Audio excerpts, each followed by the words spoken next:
Bismillahirrahmanirrahim. Hai, Assalamualaikum. Welcome back to Cingkih Channel. Terima kasih akak ucapkan kepada semua kerana sentiasa memberi support untuk channel ni. Akak doakan agar kita semua dipermudahkan segala urusan, dilimpah ruahkan rezeki, diberikan kesihatan yang baik dan dipanjangkan umur, insya-Allah. Amin ya rabbal alamin. Hari ini akan nak sambung lagi kisah bersiri kemaruk, di mana kisah hari ini kisah episod 15, 16 dan 17. Tapi sebelum tu korang, akak ingin jelaskan sekali lagi bahawa kisah ni merupakan hasil karya dari novelis kisah seram iaitu Faizul Rizam. Akak ucapkan jutaan terima kasih kepada beliau kerana memberi kebenaran pada pihak kami untuk sampaikan story ni. Dan akak nak ucapkan jutaan terima kasih juga kepada korang semua yang banyak bagi feedback sama ada feedback yang membantu atau feedback yang sangat positif untuk berikan semangat pada akak untuk teruskan dengan story ini. Apapun, semoga korang terhibur bersama dengan akak. Jom. Dari Huzdaifah radhiyallahu anhu, ia berkata bahawasanya Rasulullah sallallahu alaihi wasallam bersabda, "Kelak akan kalian temukan suatu zaman di mana pada zaman tersebut tiada sesuatu pun yang lebih sulit daripada 3 perkara, iaitu wang dirham yang halal, atau saudara yang setia, atau sunnah yang diamalkan." Hadis riwayat Tabrani.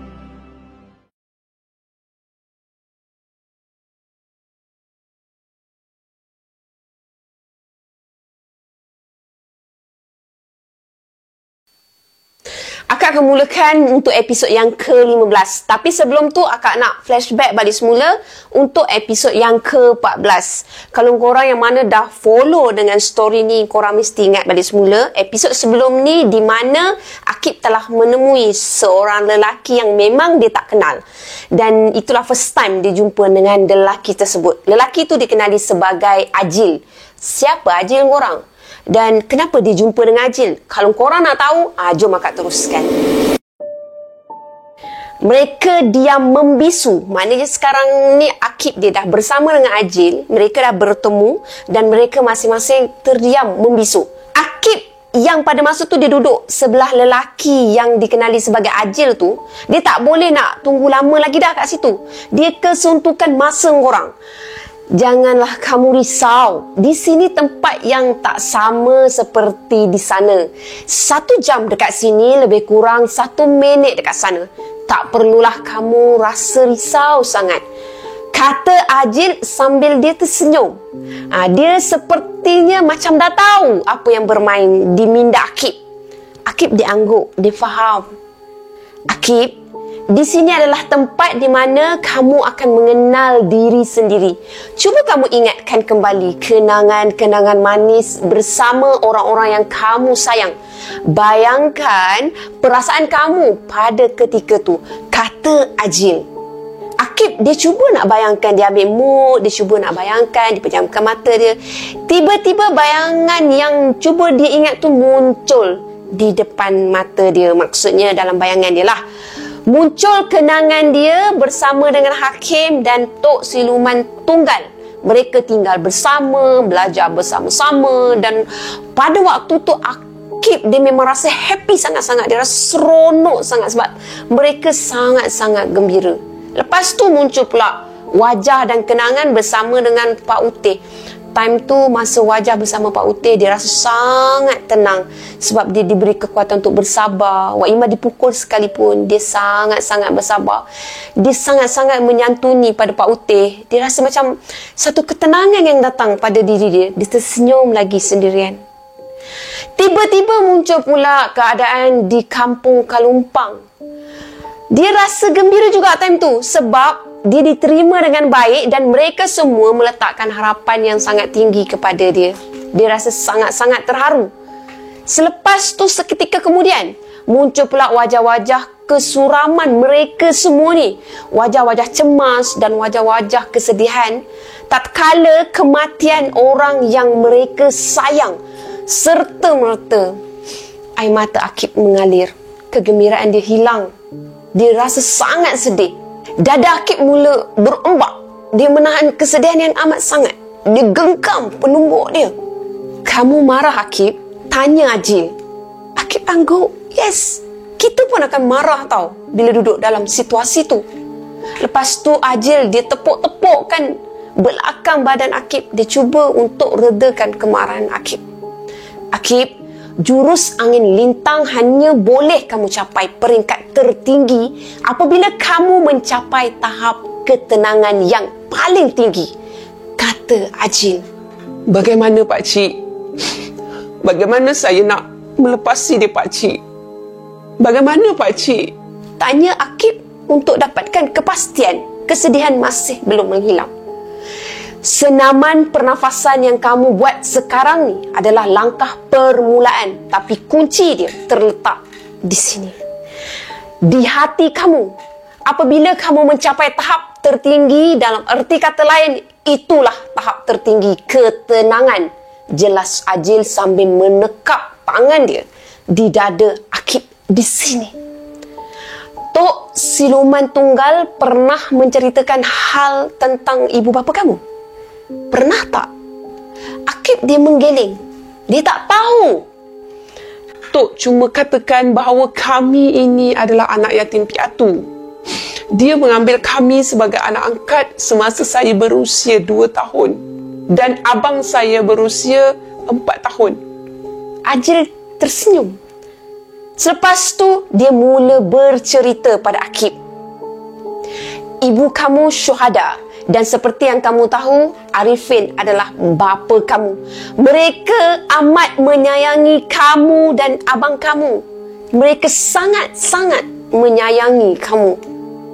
Kemudian muncul bayangan seorang perempuan sedang menimang bayi lelaki dan seorang lelaki yang berbadan tegap sedang bermain-main dengan Hakim.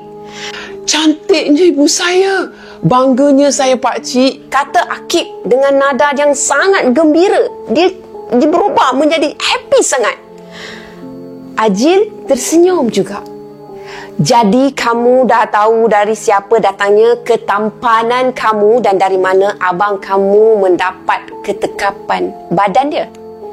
Akib tersenyum. Dia anggukkan. Terjadi satu kejadian di mana Tok Nibung Tunggal dia nak bersatu kembali dengan Tok Siluman Tunggal pada peringkat awal percubaan dia. Pada ketika tu, ibu bapa kamu tinggal berdekatan dengan kaki Gunung Siong. Disebabkan Tok Nibung Tunggal ni tak mampu untuk sampai ke tempat di mana gua Tok Siluman Hitam menyendiri, dia menggunakan kamu sebagai umpan memancing Tok Siluman Hitam turun ke kaki gunung. Itu adalah cara licik dia. Bayangkan situasi itu bermain di hadapan mereka. Kelihatan bapa dia sedang naik hantu. Dia menjinjing Akib yang pada masa tu masih lagi bayi tengah wek. Dekat hadapan dia tu adalah Tok Siluman Hitam yang sedang cuba untuk menyelamatkan dia. Bapa kamu sedang dipergunakan oleh Tok Nibung Tunggal. Tapi mujurlah bapa kamu bukanlah calon yang sesuai untuk menyerap jiwa dia. Bapa kamu hanya menjadi mangsa boneka untuk mendapatkan kembali tubuh badan asal dia. Lalu pada masa tu, bayangan bapa Akib sedang bertempur dengan guru dia. Jelas sangat bapa Akib ni tak mampu nak menandingi kehebatan gurunya tu. Akib yang sebelumnya dijinjing dekat kepala bapa dia telah diselamatkan. Apabila gagal menggunakan kamu sebagai umpan, dia telah menggunakan ibu kamu sebagai perisai. Dalam kekalutan tu, bapa kamu telah tertikam ibu kamu. Air muka Akib berubah. Dia genggam lagi penumbuk. Makin erat, makin kuat dia genggam penumbuk. Disebabkan rancangannya tu gagal, Tok Nibung Tunggal melepaskan geram dia dengan membuat bapa kamu menikam diri dia sendiri. Pada waktu itulah bermulanya detik guru kamu mengambil kamu berdua menjadi anak angkat dia untuk menebus kembali kegagalan dia tu untuk selamatkan ibu dan juga bapa kamu. Faham? Sekarang kamu boleh faham? Ajil pada masa tu dia pegang bahu Akib.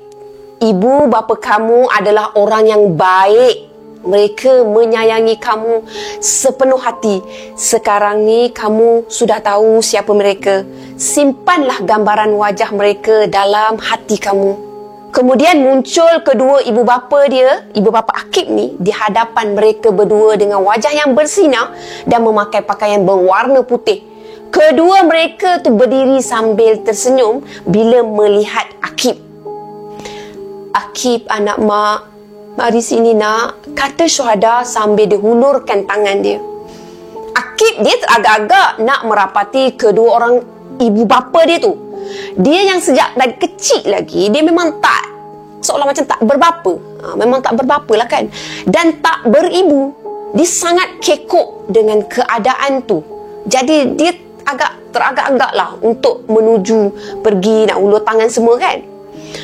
Apabila dia dah cuba untuk cukup rapat dengan mereka, kedua ibu bapa dia tu memaut Akib seerat-eratnya. Air mata mengalir dengan sangat laju. Berjuraian air mata. Maafkan ayah Akib, kata ayah Akib. Suasana pada ketika tu sangat sayu korang. Akib yang pada mulanya dia rasa kekok dengan kehadiran ibu bapa dia, dia dapat rasakan betapa nikmatnya kasih sayang dari ibu dan bapa dia. Kemudian dengan pantas dia mengeratkan lagi pelukan tu. Dia pelukkan seolah-olah dia melepaskan sesuatu yang terpendam.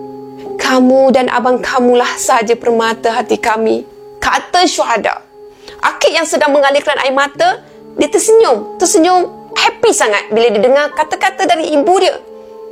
Kemudian dengan pantas dia sujud ke kaki kedua ibu bapa dia. Selesai untuk babak, Akib dia menemui ibu bapa dia. Macam itulah. Sekarang akak masuk di bahagian ruang tamu tempat Akib sedang bersila. Untuk pengetahuan korang, Akib ni dia sedang cuba untuk merawat diri dia sebenarnya. Dia sedang bersila dalam keadaan dia macam kedudukan bertapa dan dia cuba untuk mengingati sesuatu. Jadi dia menemui sesuatu melalui dalam fikiran dia. Macam itulah. Di ruang tamu tempat Akib sedang bersila tu, Acu dan Ica tiba-tiba muncul untuk tumpang tidur dekat situ. Sebab rumah mereka tu di bahagian lainnya dah memang penuh, sedang sibuk menguruskan jenazah. Jadi perancangan mereka semua adalah untuk mengebumikan kesemua mangsa di dalam satu liang lahat. Acu, tengok tu, kata Ica sambil menunjuk ke arah Akib. Mereka tengok Akib yang sedang bersila mengeluarkan asap nipis di seluruh tubuh dia. Masa tu badan Akib tu dibidangkan, ditegapkan. Shh, jangan kacau. Atuk tengah berlatih tu. Kan ayah dah pesan tadi, kata Acu. berlatih apa duduk sampai berasap tu? Agaknya atuk tengah berlatih masak-masak tak? Masak pun hangus. Tu yang sampai berasap. Kata Ica. Shh, janganlah bising. Jom kita tidur, kata Acu. Dia separa berbisik sambil dia letakkan bantal dia untuk mereka tidur. Okey, akak masuk balik semula part Akib dia bersama dengan ibu bapa dia. Bangun Akib, pinta Syuhada. Akib dia bangkit, kemudian dia berdiri. Dia masih tersedu-sedan seperti seorang kanak-kanak. Syuhada dengan Arifin dia tersenyum bila dia dapat melihat anak dia tu. Sambil tu mereka mengalirkan air mata. Anak mak dah besar, dah ikut wajah mak, kata Syuhada disambut oleh tertawa kecil mereka bertiga. Maksudnya situasinya sekarang, gambaran dia semasa Akib dan Hakim ni masih lagi kecil tau. Abang Hakim pun sama mak. Bila saya lihat ayah, saya teringatkan dia, kata Akib. Lalu muka dia tu berubah menjadi sugul. Kami tahu Akib, Hakim juga anak yang baik, kata Arifin. Akib dia tak rasakan apa-apa lagi sekarang ni. dah macam-macam yang Akib lalui selepas Tok meninggalkan kami. Akib tak tahu sama ada sekarang ni Akib sedang bergembira atau sedang sedih. Akib menunduk. Arifin dia pegang bahu anak dia tu. Kamu kuat Akib. Kami terhutang budi pada Tok Siluman Hitam kerana telah membesarkan kamu seperti adanya sekarang. kata ayah dia sambil tersenyum. Akib dia tersenyum, lepas tu dia mengangguk. Ayah, macam mana ayah jumpa dengan mak dulu? Ayah gatal Kata Akib, dia cuba happykan diri dia. Mereka bertiga pun turut sama tertawa. Mereka cuba untuk ambil mood untuk happy kembali. Mak kamu yang nakkan ayah dulu. Biasalah, ayah dulu kuat, kerja angkat batu. Nah, tengok ni, kata ayah dia sambil menunjukkan lengan dia yang memang sadar berketul. Mereka tertawa lagi.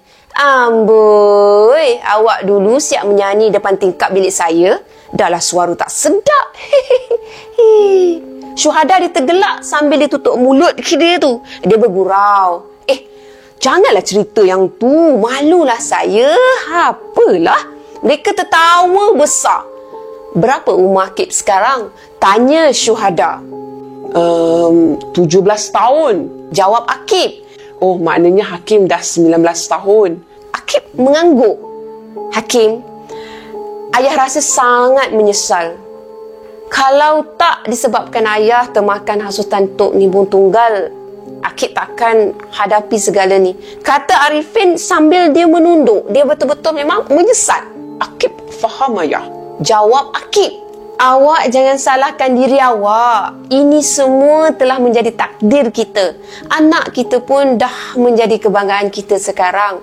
Kata Syuhada sambil tersenyum melihat Akib. Akib tersenyum, dia happy sangat. Suasana dah berubah menjadi happy semula. Akib, ayah dan mak tak boleh lama berada kat sini. Selamatkanlah abang kamu dan penduduk kampung. Ayah percaya kamu boleh melakukannya, sambil dia tepuk-tepukkan bahu anak dia. Janganlah kamu rasa takut untuk mempertahankan kebenaran. Arifin terus juga menepuk-nepukkan bahu anak dia tu. Dia nak bagi semangat pada anak dia. Syuhada bermuka agak sedih. Dia menghampiri anak dia tu, kemudian dia tekapkan tangan dia di kedua belah pipi anak dia. Barulah dia dapat rasakan wajah anak dia. Sebelum kami pergi, mak nak tengok muka anak mak ni puas-puas. Kata dia sambil tersenyum. Jaga diri kamu, ingat mak dan ayah selalu. Kamu dan abang kamu tolonglah mereka yang tak berdaya. Jangan terpedaya dengan nafsu, sebab nafsu takkan menjadikan kamu manusia berguna. Syuhada dia berhenti seketika berkata-kata. Dia tak dapat nak menahan sebab di dada. Dia cuba nak kontrol tapi tak boleh menahan. Jangan lupa ya nak, solat. Solat adalah tiang agama. Ingat pesan mak. Kamu jangan tinggalkan solat. Jika kamu nak berkahwin, kamu carilah perempuan yang baik. Walaupun tak cantik, tak apa, jadi baik. Jadi solat tu yang penting. Tengoklah hati budi dia. Akib anak yang baik, mak tahu. Tapi pesanan ni sajalah yang mak mampu berikan.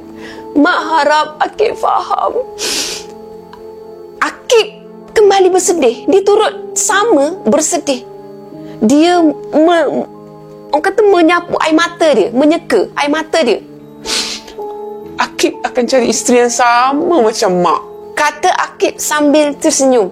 Mereka semua tersenyum. Akib, kami pergi dulu. Kata Arifin, juga dalam keadaan sedih. Akib angguk. Sekali lagi air mata dia mengalir dengan sangat deras. Sedikit demi sedikit. Bayangan mereka berdua tu hilang dari pandangan. Akib sekali lagi kehilangan mak dan ayah dia. Akib, dia menyapu air mata dia. Disapu. Lepas tu dia berpaling ke arah Ajil yang masih lagi duduk di bahagian pangking, sedang memerhatikan dia. Sebenarnya Ajil tu memerhatikan pada mereka daripada awal lagi. Apa yang kamu rasa sekarang, Akib? Akib tersenyum. Dia happy. Walaupun dia sedih, tapi dia happy sangat. Sebab dia boleh tengok mak dia, ayah dia. Dia boleh tahu perkara yang dia tak tahu. Saya tak sangka mak saya cantik, pakcik, kata Akib. Ajil dia tertawa kecil. Kamu rasa lebih bertenang sekarang? Tanya Ajil. Akib mengangguk. Dia happy. Dia seronok sangat. Mari sini. Berdiri dekat hadapan aku ni. Arah Ajil. Akib dia ikut arah. Dia berdiri betul-betul di hadapan Ajil pada masa tu. Ingat Akib, selepas ni kamu tak akan berjumpa lagi dengan aku. Inilah peluang terakhir kamu. Aku akan turunkan segala intipati jurus ni kepada kamu.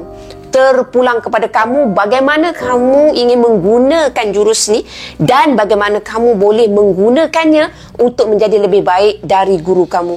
Itu sahaja pesanan aku. Akib mengangguk faham. Ajil semakin tegas. Dia menegakkan badan dia, lalu meletakkan telapak tangan dia ke atas dahi Akib. Serta-merta asap nipis terbit di antara celahan jari Akib. Akib mula mengerang kesakitan. Tiba-tiba badan Akib mengeluarkan baang yang amat kuat. Kulit dia yang cerah bertukar menjadi kemerah-merahan. Pekikan dia semakin kuat. Akib perlahan-lahan dia mengangkat tangan dia. Lepas tu dia silangkan dekat dada. Badan dia mula menggigil-gigil. Kulit dia semakin kemerahan seolah terbakar, seolah sedang dimasak. Dia terus menggigil. Ajil, dia mula melepaskan tangan dia perlahan-lahan. Kamu tarik nafas dalam-dalam. Selepas tu kamu lepaskan dengan sekali hembus. Akib diikut kepada Ajil. Akib tarik nafas dalam-dalam. Ditahan sebentar nafas dia. Kegigilan dia tu masih belum reda, dalam keadaan menggigil.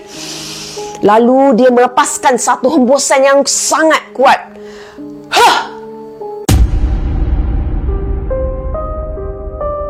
Akib, dia buka mata dia. Dia dapat rasakan sesuatu yang luar biasa berlaku ke atas diri dia. Dia tengok kedua belah tapak tangan dia ada seperti semacam gelombang yang menyelaputi tubuh dia. Asap nipis juga masih lagi kelihatan keluar dari seluruh tubuh dia. Badan dia terasa sangat ringan. Dia membongkokkan sedikit badan dia ke hadapan. Dia terapung korang, kerana gelombang yang kuat yang berada di sekeliling dia tu membuatkan dia terapung. Dia teringatkan pada wajah Ajil. Sekarang ni situasi dia berada di dalam rumah, tempat di mana dia bersila. Dia masa tu dia cuba ingat dengan wajah Ajil. Dia ucapkan terima kasih.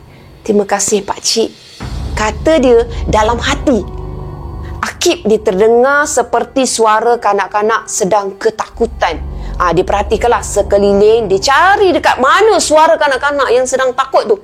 Di satu sudut rumah tu, dia tengok Acu dan Ica dah sedang memeluk sesama sendiri tau, dalam keadaan ketakutan bila tengok keadaan Akib pada masa tu. Akib cepat-cepat dia cuba untuk mengembalikan keadaan tu seperti asal. Dia terus pergi merapati Acu dan Ica. Acu dan Ica kan masa tu dia pergi untuk tidur baring dekat Akib kan. So dia pergi, dia cuba untuk pujuk. Adik cedera ke? Tanya Akib. Mereka berdua ni gelengkan kepala. Atuk jadi hantu ke? Tanya Ica. Dia beranikan diri walaupun gagap. Akib dia ketawa kecil. Tak adalah. Pakcik tengah berlatih. Dah, kamu berdua tidur. Pakcik nak solat subuh. Pakcik nak bantu orang kampung untuk kebumikan jenazah, kata Akib sambil tersenyum. Akib dia membantu kedua mereka ni untuk tidur. Lepas tu dia bingkas bangun. Dia pergi ke dapur. Pagi tu selepas subuh, kawasan perkuburan dipenuhi dengan orang kampung. Liang lahat dah disiapkan. Majlis yang diketuai oleh Imam Halim diselubungi dengan suasana pilu. Angin sejuk pagi bertiup sepoi-sepoi bahasa je. Sejuk sangat sehingga menusuk ke tulang, menambahkan lagi. Suasana tu jadi sangat suram, sangat sedih. Masing-masing ahli keluarga meratapi pada kematian. Akib dan beberapa orang pemuda kampung dia dah bersiap sedia berada di liang lahat menunggu untuk menyambut 4 jenazah. Menyedari saat jenazah diberikan perkhidmatan terakhir, Air mata Akib tak henti-henti mengalir. Jenazah disambut, lalu dibaringkan menghadap ke kiblat. Kedengaran bunyi tangisan wanita-wanita yang seperti mendayu-dayu, semua meratapi pemergian orang yang mereka sayang.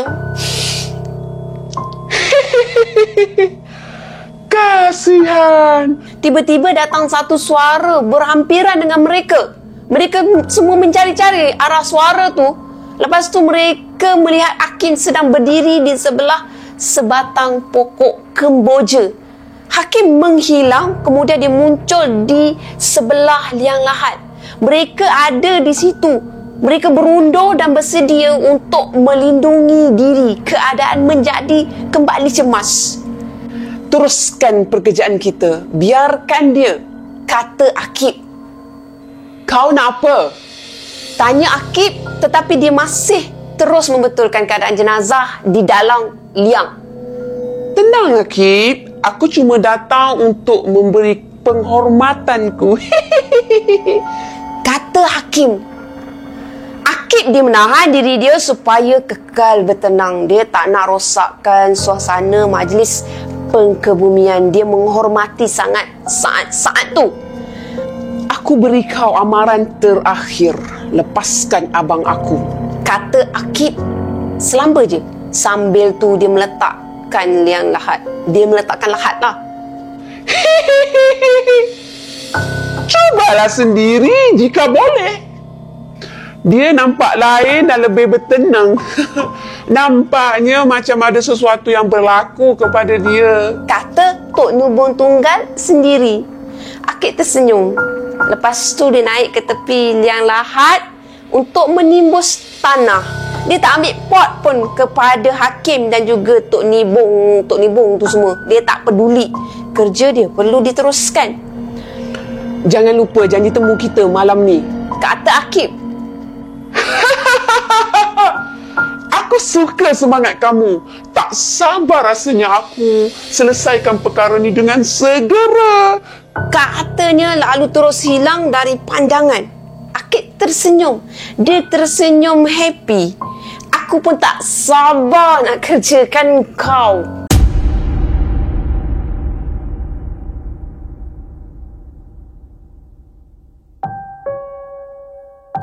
Hakim duduk di atas dahan pokok seperti sedang termenung.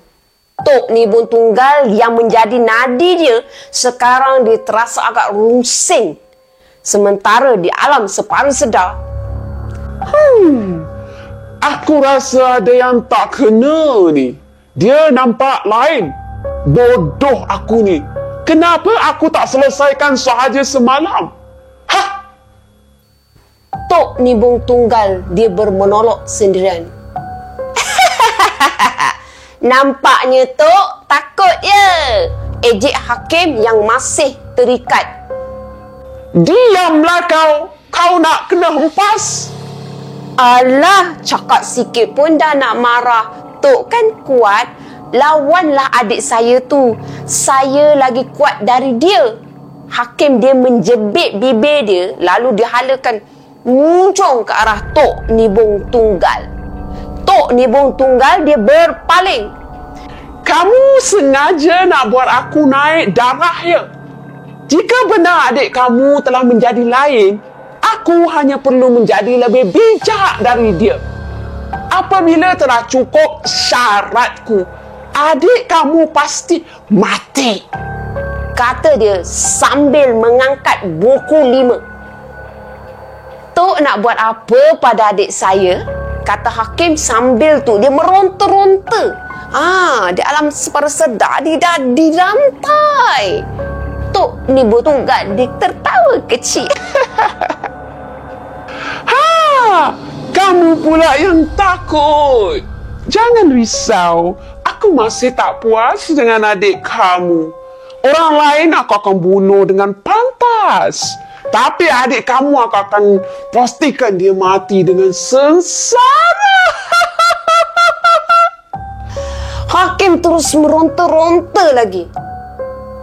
Kamu ni tak tahu diam-diam ke? Tak reti nak duduk diam ke? Bam! Satu tendangan hinggap ke perut hakim. Hakim mengaduh.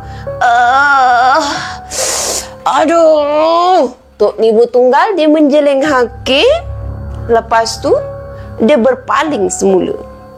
Sementara tu korang di dahan pokok, hakim dia berdiri tegak. Lepas tu dia melompat turun dari pokok. Dia berdiri tegak lalu muncul di hadapan 10 lembaga berwarna hitam yang sedang memeluk tubuh. Aku ada kerja untuk kamu semua. Pada waktu tengah hari di rumah Suib, dia dan Akib sedang duduk berbincang di serambi rumah. Rumah Suib dia agak lengang disebabkan orang kampung dah mula pulang untuk berehat. Masing-masing dah penat korang. Sejak dari berjumpa Ajil, luka Akib semakin menghilang. Dia dah bertambah sihat dan bertambah bertenaga. Assalamualaikum. Suib menyambut salam. Waalaikumsalam. Dah balik pun. Naik. Kata Suib. Ipin, Kemat dan Aziz naik ke serambi rumah. Kemudian mereka duduk bersila. Ipin dia terus hulurkan sulur bertam ke tangan Akib. Akib dia ambil sulur bertam. Dia sapu-sapukan tanah yang masih melekat pada akar sulur bertam tu. Dia tiup-tiupkan nak bagi bersih. Saya nak kena bersihkan dan buang bahagian yang tak perlu. Boleh pinjam golok Abang Suib? Boleh. Tunggu kejap ya. Kata Suib. Lepas tu dia bangun. Dia pergilah untuk dapatkan golok tu. Dia nak bagi kepada Akib. Sementara menunggu Suib, mereka berbual. Akib menceritakan apa yang berlaku pada malam ketiadaan mereka bertiga ni. Kemat menumbuk lantai. Dia dah dengar cerita tu. Dia geram. Kurang ajar. Maknanya dah 11 orang mati dibunuh. Dia perlukan lagi 4 sahaja. Akib mengangguk. Yang menjadi masalah sekarang adalah abang saya telah pun dibelenggu dari dalam. Sekarang ni Tok Nibong Tunggal lah yang mengawal keadaan. Saya perlu selamatkan abang saya untuk menamatkan segala permasalahan ni. Mereka semua faham dan mereka angguk. Akib, siapa orang yang pakai baju putih tu ya? Dia bantu kami dari gangguan dan tunjukkan kami jalan masa kami pergi ke gua. Tanya Ipin. Mereka semua mengangguk lagi, mengiyakan soalan Ipin. Oh, itu pengikut guru saya. Ada ramai sebenarnya. Saya ada minta tolong dengan pengikut guru saya ni. Tolong tengokkan perjalanan kamu bertiga. Saya minta tolong dari salah seorang dari mereka untuk mereka ikut pada kamu bertiga. Jawab Akib. Memang semenjak dia dapat melihat pengikut Tok Siluman Hitam buat kali pertama, sehingga kekini dia dapat melihat mereka ada berdekatan dengan dia. Jadi, kenapa tak minta tolong mereka je? Mereka tolong kita. Tanya Aziz. Mereka semua ngangguk lagi setuju. Kenapa tak minta tolong je? Mereka bukan makhluk di alam kita. Mereka akan bantu kita jika ianya diperlukan sahaja. Mereka tak mencampuri urusan kita sebagaimana kita tak mencampuri urusan di alam mereka. Mereka semua mengangguk tanda faham lagi angguk. Suib pun dia muncul di birai pintu. Nak Akib, dia hulurkan sebilah golok. Akib dia terus dia capai golok. Lepas tu dia pergi ke tepi serambi. Dia asah-asahkan. Dia potong-potongkan bahagian tak perlu. Hinggalah hanya tinggal batang sulur dan tunggul akar dia yang nampak macam hulu keris. Akib dia menegakkan badan dia. Lepas tu dia rapatkan sulur bertam tu dekat depan muka dia. Soalannya macam dia sedang memegang keris. Macam itulah kedudukan dia memegang tu. Dia ciumnya batang sulur tu. Lepas tu dia tersenyum. Dia kembali duduk bersama dengan mereka semua. Lalu dia tersenyum memandang mereka. Terima kasih. Kata Akib ringkas. Kamu nak buat apa dengan suluh beretam tu, Akib? Tanya Ipin. Kelemahan ilmu pesaka nandung yang diamalkan Tok Nibul Tunggal yang ada di dalam badan abang saya adalah dengan benda ni. Ia perlu ditikam di tepi bahagian perut. Tetapi abang saya juga mempunyai ilmu kebal. Jadi saya perlu menembusi 2 lapisan ilmu kebal umum. Pula dah kebal umum. Tanya ke Mat. Mereka tak faham apa benda lah kebal umum tu semua bagai. Ia kebal sehingga rambut pun tak boleh dipotong dengan cara yang biasa. Mereka saling berpandangan antara satu sama lain. Habis tu, bagaimana kamu nak buat? Bunyinya pun dah macam susah sangat, kata Aziz. Akib dianggukkan kepala. Dia tak nafikan, memang sangat suka. Ya, bukan mudah sebab ini jalan yang terakhir. Saya hanya boleh lakukan apabila ada peluang yang betul-betul terbuka sahaja. Yang merumitkan lagi adalah peluang ni hanya datang sekali sahaja. Sekali sulur ni dah digunakan, ia tak akan keras seperti ni lagi. Mereka semua melopong mendengar penjelasan Akib. Mai, sekali je boleh pakai. Sudah. Susahlah kalau macam tu. Kau rasa macam mana, Akib? Tanya Aziz sambil tu dia tumbukkan lantai. Macam tak ada peluang. Akib dia terdiam sekejap.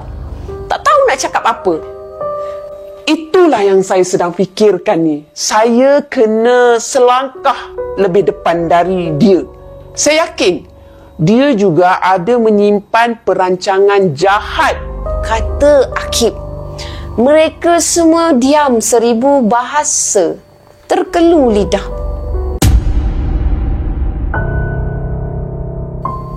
Petang tu di rumah Suib, mereka dikerumuni orang kampung bersama anak dara sunti mereka. Dalam masa 1 jam, perkarangan rumah ni telah dipenuhi sekejap je. Macam biasa, anak-anak dara sunti dan ibu masuk ke dalam rumah. Yang lelaki bersedia berkawal di luar. Pekik penghulu sudin sambil dia pegangkan perut dia. Muka dia sesekali berkerut. Dia menahan kesakitan akibat cedera yang memang tak hilang-hilang lagi. Akib dia turun dari rumah. Lepas tu dia duduk dekat tangga. Penghulu sudin dia pergi menghampiri Akib. Kemudian dia turut duduk kat situ. Kamu dah sedia, Akib? Tanya penghulu. Sedia atau tak, kita kena tunggu malam ni, Tok. Macam-macam boleh berlaku. Malam ni bukanlah pertarungan saya menentang abang saya, tetapi saya menentang Tok Nibul Tunggal. Penghulu sudin dia mengalihkan pandangan ke arah orang-orang kampung. Buatlah apa yang kamu rasakan perlu. Kamu pun dah dapat apa yang kamu minta. Kami dekat sini hanya boleh membantu mengawal keadaan dan berserah kepada Tuhan. Aku harap kau buatlah semampu yang boleh, kata penghulu sudin sambil dia menjelingkan mata dia ke arah Akib. Akib dia tersenyum kembali. Senyum dia tu bercampur dengan kerisauan. Senyum dia tu bercampur dengan perasaan yang bermacam-macam. InsyaAllah, Tok, kita cuba sedaya mungkin. Mana Rashid? Tu tengah beri penerangan pada kawan-kawan dia, kata penghulu sudin sambil dia mengajukan muncung dia ke arah Rashid. Rashid ni orang yang bagus, Tok. Dia boleh jadi pelindung kepada penduduk kampung. Penghulu sudin mengangguk. Aku setuju. Kamu jadikanlah dia kawan kamu. Walaupun dia mungkin lebih tua dari kamu, tapi dia juga masih memerlukan bimbingan, kata penghulu sudin. Akib dianggukkan kepala tanda setuju.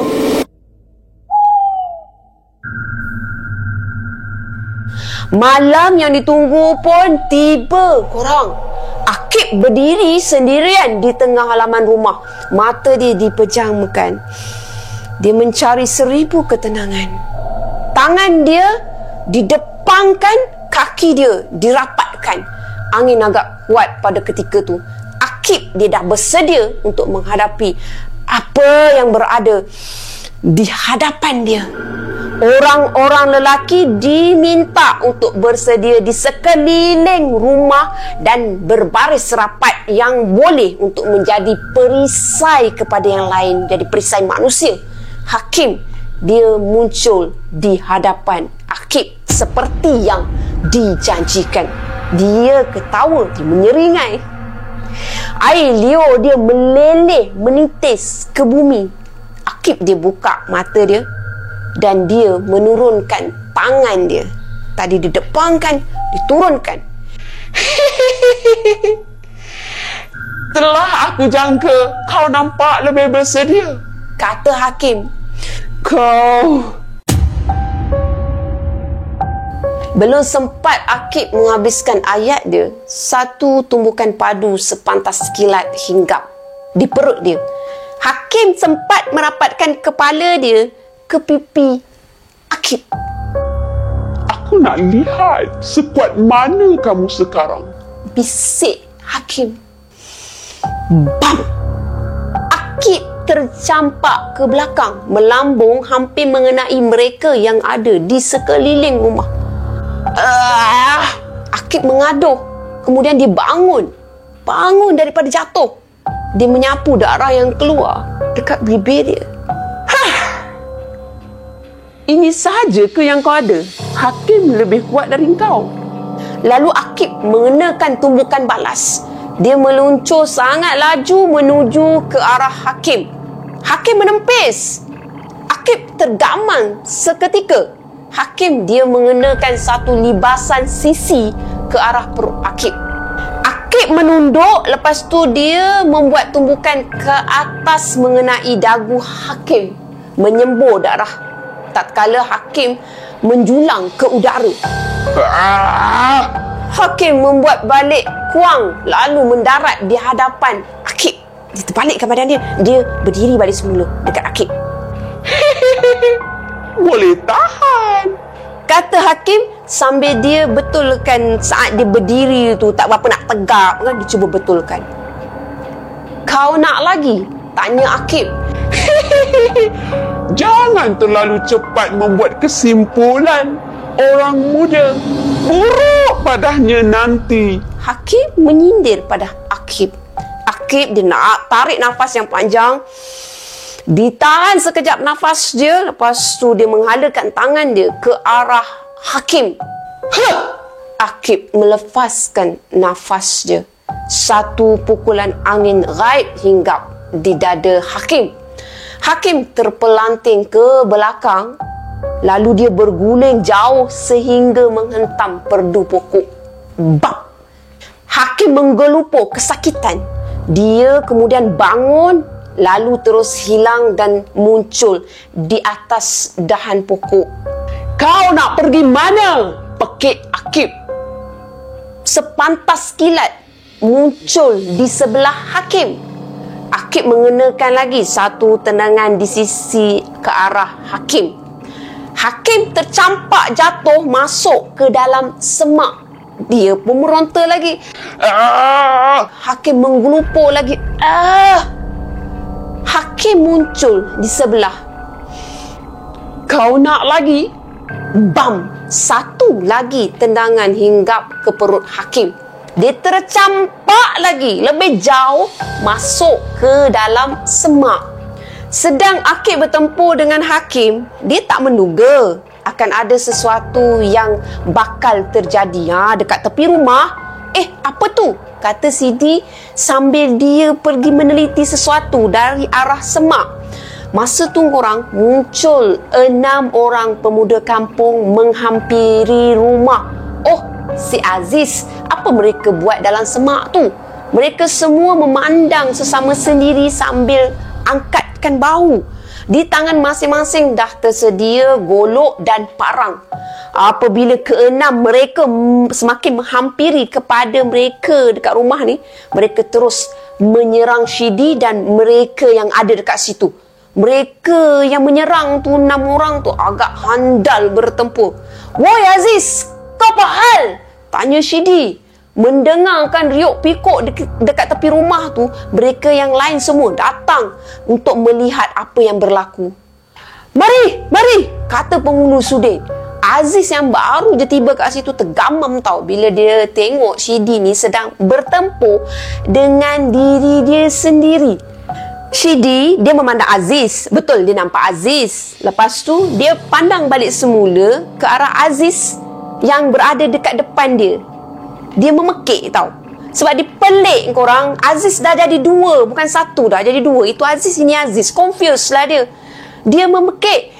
Ini setan. Serang mereka. Maka serangan bertalu-talu menghujani mereka berenam. Itu adalah syaitan yang menyerupai di kalangan mereka. Tapi tak ada satu pun serangan berjaya hinggap di kulit musuh. Mereka mengelak satu persatu libasan dengan sangat mudah. Dalam keadaan kekalutan tu, muncul lagi 4 lembaga hitam di satu sudut rumah yang lain. Tiba-tiba terdengar suara pekikan perempuan. Kesemua mereka tergamam bila mendengar pekikan tu. Bila mereka memalingkan kembali pandangan mereka, 6 orang yang mereka bertempur tadi hilang. Itu semua adalah taktik yang sangat kotor untuk mengalih pandangan mereka. Mari, masuk dari pintu belakang, kata Syidi. Apa yang berlaku adalah di luar dugaan mereka. Semua ibu dan anak-anak Darussunti bergelimpangan pengsan dekat situ. Apa yang dah berlaku ni? Tanya penghulu Sudin. Seketika selepas tu mereka bangkit seorang demi seorang. Tiba-tiba mereka buat muka cemas. Tadi ada lembaga hitam masuk menyelinap. Salah seorang dari kami menjerit. Tiba-tiba kami semua rasa pening. Lepas tu dah tak ingat apa-apa dah. Memang dah tak ingat. Tiba-tiba terdengar jeritan beberapa orang ibu sedang mencari anak mereka, termasuk Saleha. Terdapat 6 orang anak Darussunti yang hilang. Anak kembar Suib pun tak terlepas menjadi mangsa yang hilang. Anak aku! Alah, kenapa anak aku? Jerit seorang ibu. Saleha dia pergi mendapatkan Suib. Abang anak kita bang. Abang tolonglah bang. Abang anak kita bang. Tolong. Dia menangis semahu-mahunya. Dia lepas tangisan dia kat situ. Penghulu Sudin tersandar dekat dinding. Dia memalingkan muka dia menghadap ke dinding. Ditumbuknya dinding berkali-kali gedebak sambil menangis dengan kuatnya. Dia tak dapat nak bantu apa-apa. Dia tak dapat nak kawal situasi. Sementara Akib yang sedang bertempur pun dia terdengar suara orang memekik. Dia tersentak semasa bertempur. Hakim pada masa tu sedang terbaring dengan kaki Akib berada di atas dada dia. Lebih baik kamu risaukan mereka dahulu. Hakim menyeringai. Lepas tu dia hilang. Lepas tu dia muncul balik semula berdiri berdekatan dengan Akib. Hakim dia menepuk-nepukkan baju dia. Macam tak ada apa-apa. Macam buang debu je. Dia lap-lapkan muka dia. Dia betulkan rambut dia semua. Kuat juga kamu ya. Tapi kamu takkan mampu melawan kebijaksanaan aku.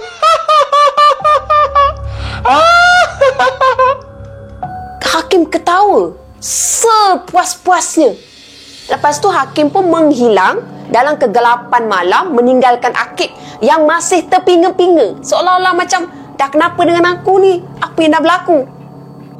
Kau jangan lari, kata Akib. Akib tiba-tiba dia teringatkan orang-orang kampung. Dia seolah-olah macam baru tersedar dari terlekakan sesuatu. Mereka dalam keadaan bahaya. Jerit hati Akib. Jadinya Akib dah pun termasuk dalam perangkap Hakim sebenarnya. Dia terus bergerak laju menuju ke rumah Syuib. Bila dia sampai di kawasan halaman rumah, dia tengok keadaan dekat kawasan rumah tu memang dah kelam kabut korang. Syuib dia duduk dekat tangga rumah sambil dia menangis terisak-isak. Abang Syuib, kenapa ni? Kenapa ni bang? tanya Akib. Syuib, dia hanya mampu menyeka air mata dia je. Penghulu Sudin berada di sebelah dia terdiam, seperti terkejut dengan apa yang berlaku. Dia diam 1000 bahasa. Mata dia hanya terpandang pada satu arah je. Acu dan Ica Akib, mereka hilang bersama 4 yang lain. Dah tak boleh berapa, dah muka dah sugul gila, dah sugul amat. Acu dan Ica, Akib, mereka dah hilang bersama dengan 4 yang lain. Dia ulang yang tu je. Akib tersentak terkejut. Bagaimana boleh hilang? Dia memang sedang bertempur dengan Hakim. Jika Hakim menggunakan helah yang sama, dia akan tahu kerana dia dah mampu untuk mengesan helah Hakim. Yang lebih memelikkan adalah kenapa 6 orang sedangkan sepatutnya 4 orang yang berbaki. Akib dia menumbuk tangan dia. Dah semakin keliru nampaknya keadaan tu. Mesti ada muslihat di sebalik semua ni. Mesti ada muslihat di sebalik semua ni. Tiba-tiba muncul 4 mayat yang terpacak berhampiran semak di hadapan rumah Syuib. Serta-merta mereka semua bergegas untuk pergi melihat mayat-mayat tersebut. Syuib dia mencari anak kembar dia. Tak ada. Yang ada hanyalah 4 orang anak yang lain-lain selain daripada anak kembar dia. Syuib dia melutut, dia menumbuk-numbukkan kepala dia. Salihah dia tak dapat nak menahan sedih. Lepas tu dia pengsan di sisi Syuib. Salihah. Syuib merangkak menuju ke arah Akib, lalu dia pegangkan lutut Akib. Akib, tolonglah abang Akib. Tolong abang. Abang rayu pada kamu. Lepas tu dia melepaskan tangan dia. Dia bersujud sambil melaung sekuat hati meminta pertolongan dari Allah. Akib seakan tak percaya dengan apa yang berlaku. Dia melutut, menekap tangan dia ke tanah dengan air mata yang dah tak boleh nak bertahan lagi. Bercucuran air mata. Kenapa boleh jadi macam ni? Apa yang aku dah buat? Kata Akib. Akib menangis teresak-esak. Dia lepaskan tangisan dia.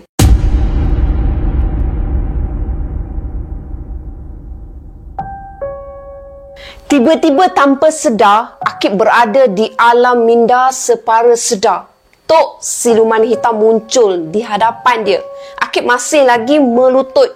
Dia menekuk tangan dia ke lantai dan dia masih menangis tanpa henti. Dia betul-betul sebab pada waktu tu. Telah aku katakan kembar itu adalah kunci kepada pengakhiran syarat. Aku tak katakan 15 orang yang mesti dibunuh termasuk kembar. Jangan pernah kamu lupa ujian yang telah kamu lalui untuk sampai ke tahap ini. Setiap ujian yang berat akan ada maksud tersirat di sebalik yang tersirat. Kamu perlu berwaspada pada setiap masa. Akib, pasangan kembar tu masih hidup. Kamu mungkin tak mampu untuk menyelamatkan semua, tapi kamu mungkin mempunyai peluang untuk selamatkan si kembar tu. Akib tersentak. Dia mendongak daripada kedudukan dia. Dia dongak memandang ke arah Tok siluman hitam yang sedang berdiri di hadapan dia. Betul ke? Tapi macam mana caranya, Tok? Tok, betul ke saya ada peluang? Macam mana caranya, Tok? Kata Akib yang masih teresak-esak. Nampaknya kamu sudah lupa. Jurus terakhir kamu membolehkan kamu merentas alam sesuka hati kamu. Gunakanlah sebaiknya. Tok siluman hitam dia hulurkan tangan dia. Akib menyambut. Jika kamu tak selesaikan, tiada satu manusia pun yang akan mampu. Ini adalah takdir kamu. Bangun, Akib. Katanya sambil menarik tangan Akib. Tok guru dia semakin tegas. Serta-merta keadaan sekeliling berubah kembali. Akib berdiri di kawasan rumah Akib. Suasana masih dalam keadaan pilu.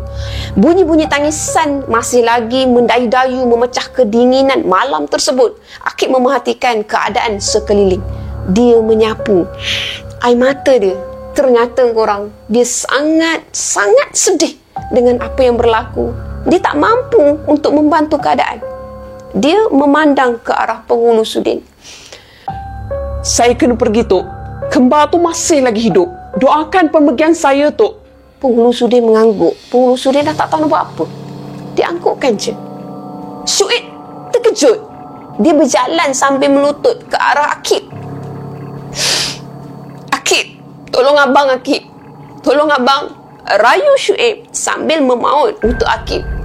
Kemudian muncul lelaki seberputih berdekatan semak, menghalakan tangan dia, menunjukkan arah. Akib menepuk perlahan bahu Syuib. Doakan saya, bang. Saya akan pastikan anak abang selamat. Saya janji. Kata Akib sambil tu ditepuk-tepukkan dada dia. Kemudian Akib hilang dari pandangan. Masa tu keadaan angin dia menderu pada saat di mana Akib tu menghilang. Akib melompat dengan ketangkasan yang menakjubkan. Sekejap dia berada dekat tanah, sekejap dia berada di dahan pokok. Dia meluncur merentasi udara seperti angin. Tiba-tiba terdengar suara kanak-kanak mengerang. Akib dia menghentikan lompatan, kemudian dia menuju ke arah bunyi tersebut. Dari jauh dia dapatlah melihat ada satu kawasan yang diterangi dengan cahaya obor. Dia pergi menghala ke tempat tu, lalu kemudian dia muncul berdiri dalam keadaan bersedia untuk bertempur. Di hadapan dia ada banyak obor-obor yang tersusun dalam bentuk bulatan. Hakim yang berada di tengah bulatan sedang memaling ke arah lain. Dia tak pandang pada Akib. Masa tu kedengaran suara seperti orang sedang membaca mentera. Hakim itulah sedang membaca. Suara tu bergema, memecahkan suasana. Angin bertiup memang agak kuat pada ketika tu.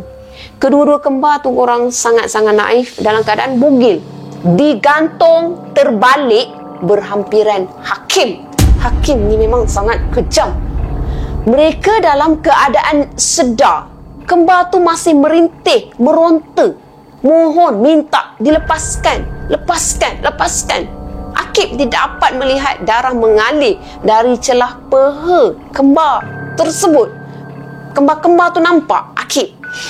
Pakcik, tolong kami. Sakit, Pakcik. Acu merintih.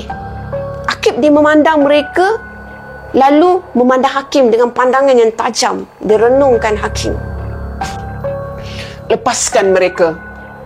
Hakim memaling ke arah dia dengan kedua belah tangan dia. Dia angkat separas dada dan menunjuk ke arah jari telunjuk dia tu berhampiran dengan kembar yang berlumuran darah. Dia tunjukkan sengaja nak sakitkan hati Akib. Kamu dah terlambat, Akib. Aku tak perlukan darah dari farash mereka. Untuk kembar ini, aku hanya perlukan darahnya yang ditusuk dengan kedua jari telunjukku. Hakim terus saja menyapu darah tu di kedua alis dia. Tiba-tiba angin kuat sangat datang. Hakim dia mendongak ke atas, mata dia jadi merah menyala. Hakim menjerit panjang sambil mendepangkan tangan dia. Dia menjerit dengan sepenuh perasaan dia. Jeritan tu terus-menerus bergema memecah suasana dalam hutan tu. Punyalah kuat. Suara si kembar yang menjerit kerana ketakutan tenggelam dek kerana suara jeritan kuat dan panjang daripada Hakim. Urat-urat Hakim tu timbul di seluruh tubuh dia. Asap hitam mula keluar sedikit demi sedikit menyelubungi seluruh tubuh Hakim. Hakim dia mengangkat tangan dia, disilangnya tinggi-tinggi. Dengan satu nafas yang dalam, dia menghembuskan nafas dia. Lalu kesemua asap hitam di badan dia tu hilang. Dia mendongak dengan mendepangkan tangan dia ke langit. Macam tu. Belagak dia. Tak main lagi belagak. Aku telah bangkit.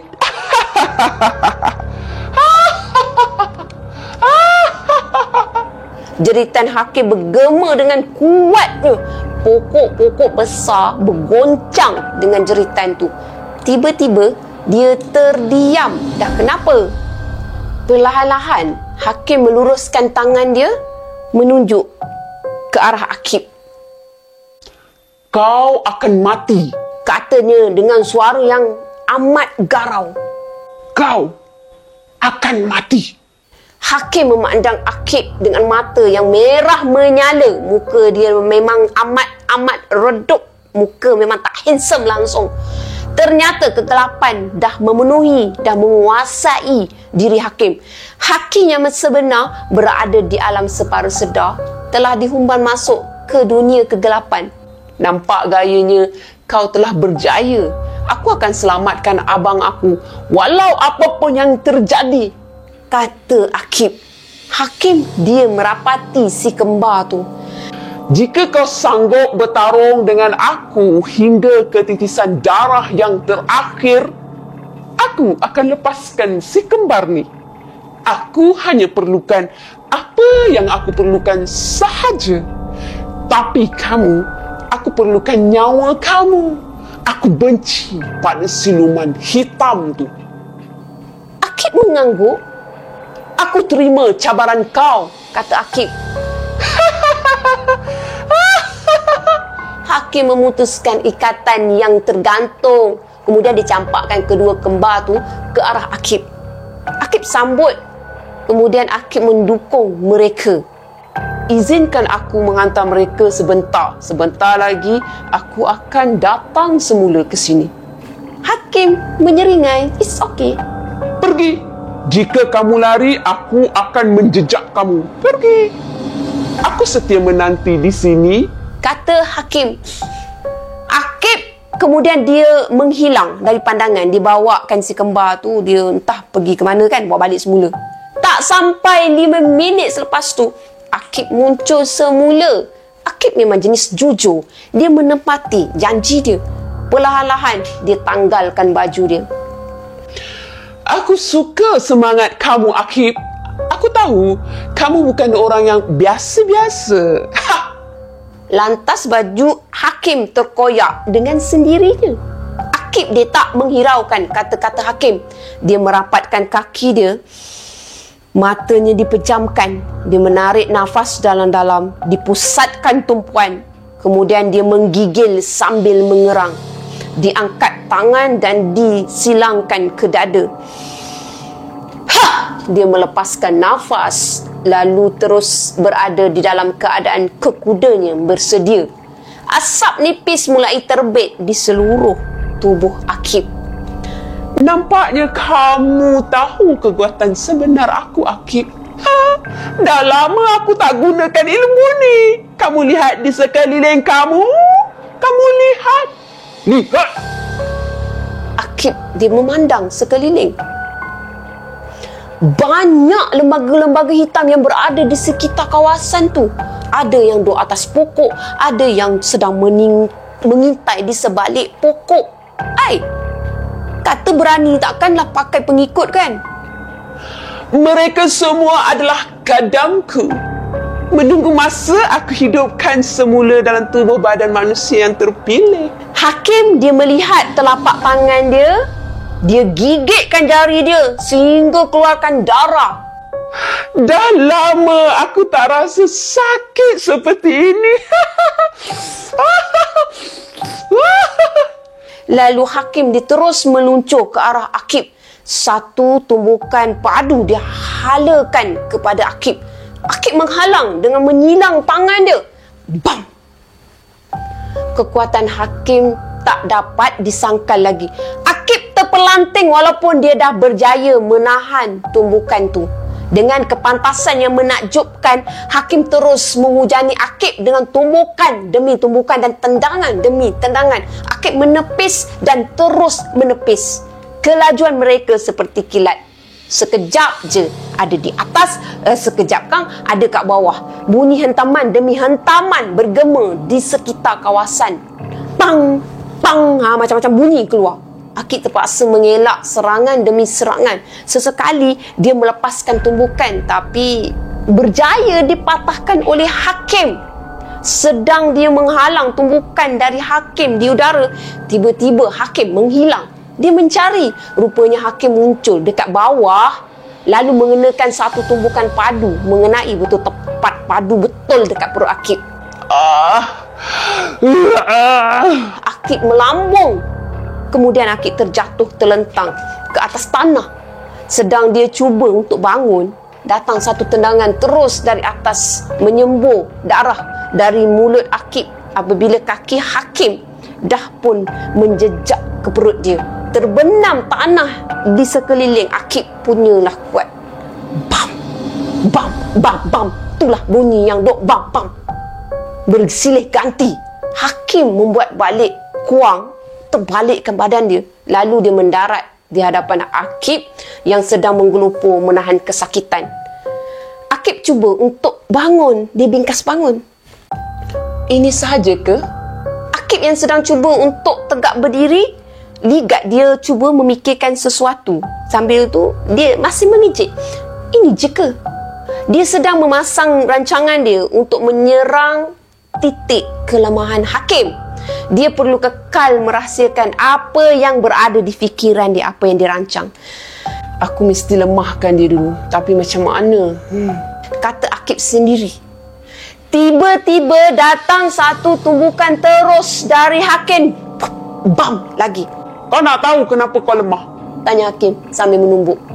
Akib, dia menahan kesakitan, kemudian dia terpelanting. Bam lagi, bam lagi.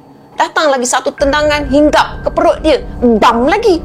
Sebab hati kau menjadikan kau lemah. Pekik Hakim. Menyembur darah keluar dari mulut Akib. Akib kemudian dia berusaha untuk bangun dalam keadaan sakit. Dia nak meneguhkan berdirinya dia kat situ. Muka Akib menyeringai menahan sakit. Dia terus meluncur menuju ke arah Hakim, lalu mula menghujani Hakim dengan tumbukan padu. Dup, dup, bam, bam. Kau salah, bam, bam. Dia bagi tumbukan padu. Apa yang kau buat ni salah, bang. Buk, buk. Dia lepaskan perasaan dia kat situ. Dia tombok juga betul-betul. Akib mengacah satu tumbukan kiri ke arah muka Hakim. Hakim mengelak, tapi Akib menarik tangan dia. Lepas tu dia mengenakan satu tumbukan kanan ke kiri perut Hakim. Bam. Hakim berundur beberapa tapak. Dia bingkas memasang ke kuda dia semula. Lembik. Hakim terus meluncur mengenakan tendangan sisi terus ke muka Akib. Akib terlentang ke belakang. Akib menggelupur. Akib terus juga bangkit walaupun keadaan Akib masih lemah. Sepanjang hidup aku dulu, aku telah membunuh lebih 200 orang. Aku buat atas nama raja. Kesemuanya adalah musuh yang nyata. Tapi aku dibuang oleh diriku sendiri hanya kerana sifat yang ada pada kau sekarang ni. Aku tak boleh terima. Dia lantas hilang. Lepas tu dia muncul balik berdiri tegak di hadapan Akib. Akib tergamam terkejut. Hakim, dia memegang kedua-dua bahu Akib. Malam ini adalah malam terakhir kamu untuk hidup. Kamu fikir aku tak tahu tahap mana ilmu kamu? Hakim menjulang Akib tinggi ke udara. Dengan satu hembusan nafas, dia menghempas Akib ke tanah. Bam!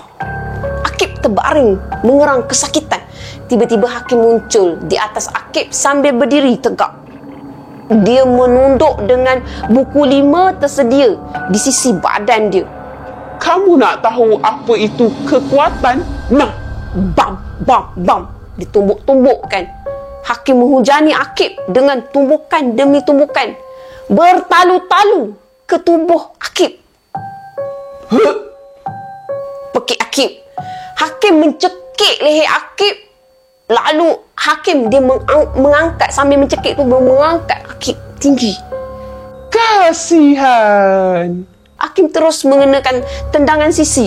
Akib tercampak menghentam perdu pokok berdekatan dan melekat dekat situ. Menyeringai muka Akib menahan kesakitan.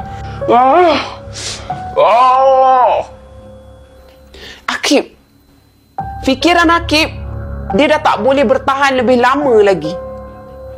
Dia dah tak ada pilihan selain melemahkan dia dahulu.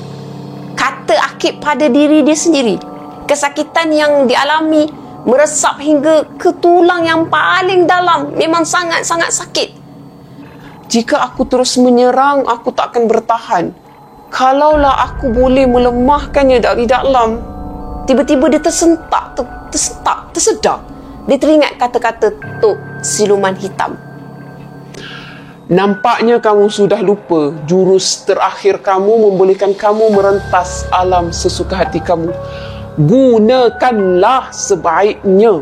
Wajah Tok Siluman Tunggal bermain di fikiran Akib berulang-ulang dengan perkataan yang sama. Gunakan sebaiknya. Ya, aku tengah cuba cara lain.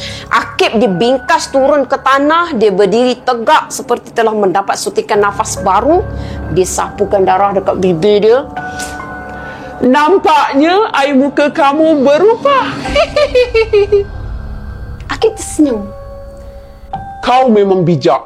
Sebab tu kau berjaya memenuhi syarat-syarat ilmu kau. Tapi kau jangan lupa, aku pun berjaya memenuhi syarat aku. Kemudian dia melancarkan satu tumbukan padu. Hakim dia cuba menempis, tapi Akib tiba-tiba hilang. Dia muncul dari atas, lalu mengenakan satu tamparan angin tepat di atas ubun-ubun Hakim. Hiyah! Akib menjerit panjang. Hakim terkaku menahan kesakitan terbatuk. Serta-merta tubuh Hakim mengeluarkan asap hitam yang tebal. Mata dia membutang, memandang ke atas. Terbutang macam tu. Tiba-tiba keadaan jadi gelap. Tok Nibong Tunggal berada di atas separa sedarnya sendiri. Apa dah jadi? Katanya sendiri sambil memegang kepala dia yang telah dibukul oleh Akib. Dia melihat tangan dia. Tangan dia menggigil. Patutkah aku panggil kau Tok Nibong Tunggal? Tiba-tiba muncul satu suara di belakang Tok Nibong. Dia berpaling. Kau, macam mana kau boleh ada di sini? Tanya Tok Nibong Tunggal. Akib muncul dalam diri dia sendiri.